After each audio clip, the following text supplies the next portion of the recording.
Lyonnaise, c'est que nous allons mettre en accession à la propriété 2000 logements puisés dans le parc existant de la SIDR. Ce sont des logements qui ont été loués pendant souvent des périodes de plus de 10 ans, 20 ans. Et donc, ils ont été amortis, même s'ils ont bénéficié de travaux, d'entretien et de remise à niveau. Et donc, ça nous permet de les vendre à des prix beaucoup moins élevés, évidemment, que les logements neufs. Donc, nous allons les vendre entre 40 et 50 000 euros, selon qu'il s'agit de logements collectifs ou de logements individuels.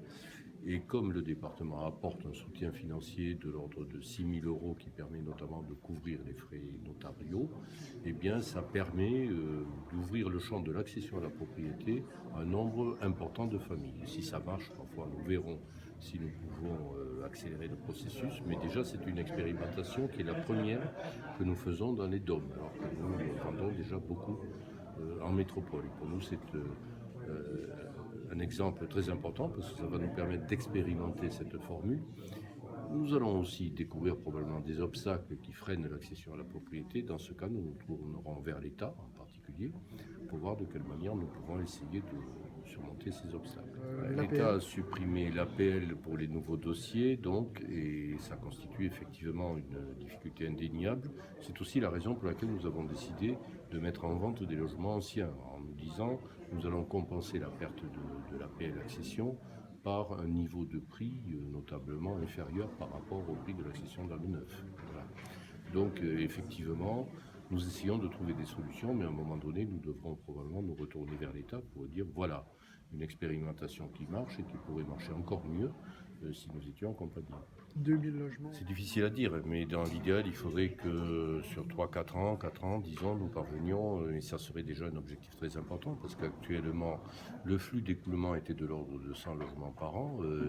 La disparition de l'APL a tendance à le faire baisser significativement, et donc il faut non seulement revenir au niveau précédent, mais vous voyez pratiquement le multiplier par 2 ou 2,5 pour atteindre nos objectifs. C'est d'une part pouvoir accueillir en pied d'immeuble dans des permanences qui se tiennent tout au long de la semaine avec des experts détachés par Pôle emploi, par l'Association pour la formation professionnelle des adultes, par l'aide à la création d'entreprises, par des experts donc multiples disciplines qui accueillent les personnes qui veulent leur rendre visite et qui essayent de trouver des réponses, des solutions. Autrement dit, on ne va pas faire la queue à un guichet.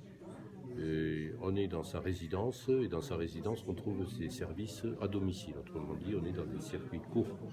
Et finalement, en métropole, nous enregistrons des résultats plutôt satisfaisants puisqu'en l'espace de moins de 2 ans, alors que nous sommes en phase de montée en puissance. Actuellement, il n'y a que 35 résidences qui sont outillées de cette manière-là.